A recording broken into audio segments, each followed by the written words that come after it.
tired traveler and his pregnant wife needed a place to stay after a wearisome day on the road. They came upon a two-bit motel and sought a warm room from the innkeeper. "My wife is pregnant and we are both exhausted," pleaded the man. "We need a room for the night." "No vacancy," the man shouted from the crack in the door. "But sir, my wife is about to give birth and oh..."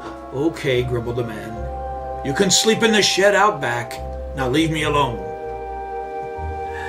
And that night, surrounded by the musty odors of the garage and the presence of a variety of animals that sought refuge in the same structure, the man's wife gave birth to a lovely little baby boy.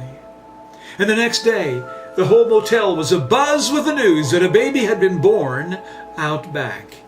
And even the innkeeper, aroused by the activity, likely wandered out to the garage to see for himself.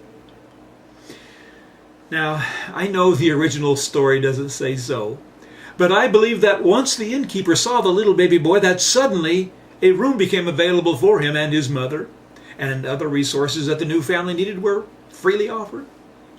I think that once the innkeeper saw the baby, that his apathy turned to sympathy, and his hard heart turned to compassion. Why do I think that happened?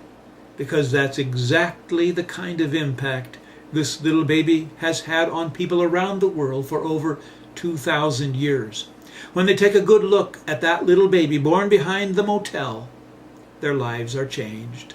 They go from Scrooge to saint, from taker to giver, from tightwad to philanthropist, from miser to minister. Need some evidence? Just take a look around. You'll find hospitals, schools, social service agencies, and volunteer groups in every land helping the sick, teaching the uninformed, housing the homeless, caring for the dying, and joyfully doing the work that many people think should be done by some cold, soulless government agency. Show me a hospital erected by an atheist, or find me a social service agency funded solely by agnostics. There are few, if any, volunteer organizations that serve this hurting world, established by humanists, New Agers, Marxists, or secular progressives. When disaster comes to any location on earth, who is there first? The National Association of Wiccans? What about the ACLU? Do they show up? Only if some kindly volunteer is caught praying with a hurting soul, and then they'll jump into action and shut everything down. You can depend on it. When disaster comes to almost any place on earth, the first group on scene is usually the Salvation Army.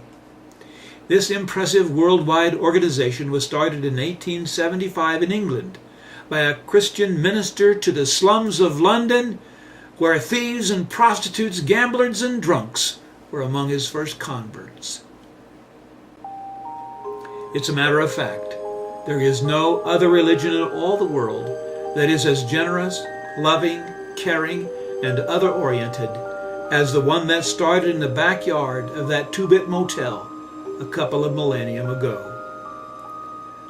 I can't explain it, but for some reason, when people take time to consider the meaning of that special birth and the message that came from the lips of the babe that became a man, they change. They go from being wasted, wandering malcontents to useful, generous citizens.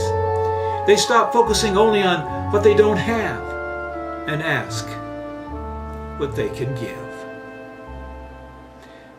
Merry Christmas. This is Ron Ross, the Mile High Motivator, coming to you from my home office in Denver, Colorado. I'll see you next time for the next edition of Motivation Moment.